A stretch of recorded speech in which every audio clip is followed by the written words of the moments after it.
Hindi ba man nag-iinit sa kanyang pwesto, ilang plano na ang inilatag ni PNP OIC Lieutenant General Jose Melencio Nartates Jr.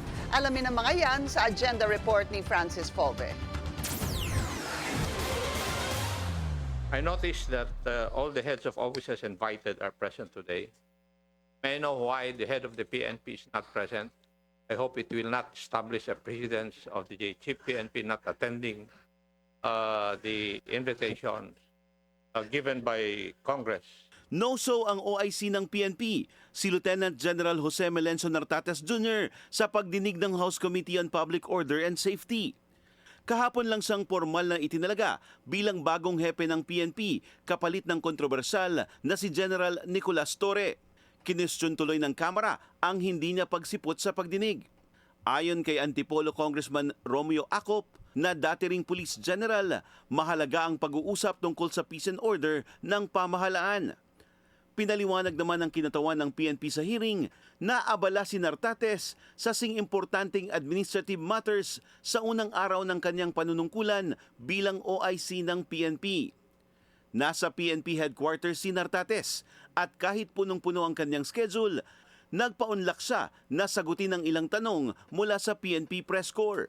Isa sa pinaghahandaan ng PNP ang nalalapit na BARM elections sa Oktubre na unang hamon sa kanyang liderato sa PNP.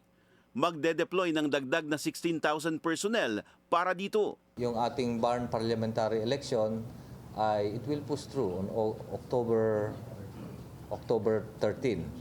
About 2 months from now. August, 2 months from now.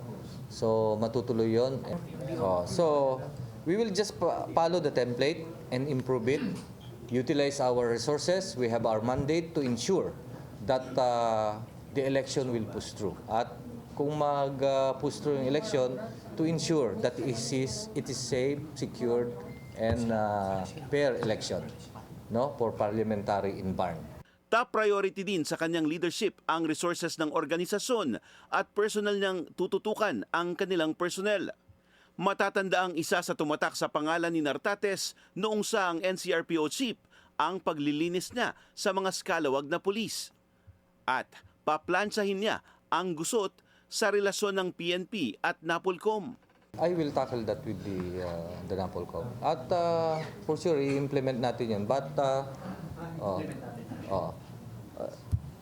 alam nyo, ang NAPOLCOM, siya ang watchdog sa PNP. Siya ang repository ng ating mga policies and circulars.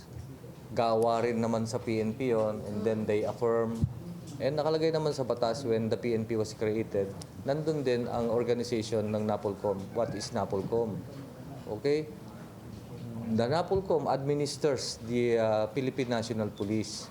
And the NAPOLCOM, ang ginagawa niyan, of course, is siya ay, the PNP is under their administrative control and operational supervision.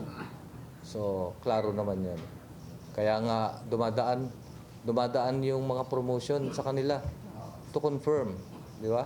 At nagpapasalamat tayo, meron tayong batas na 6975. Pagka hindi natin sinunod, para saan pa yung batas, no?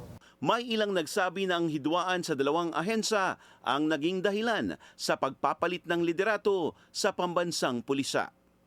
Para matiyak na hindi na maulit ang nangyaring turf war sa pagitan ng dating Chief PNP at ng NAPOLCOM, titiyakin daw sa liderato ni Nartates na magiging maayos ang workflow nila, lalo na pagdating sa pagre-reassign o reshuffle ng mga pinuno ng PNP.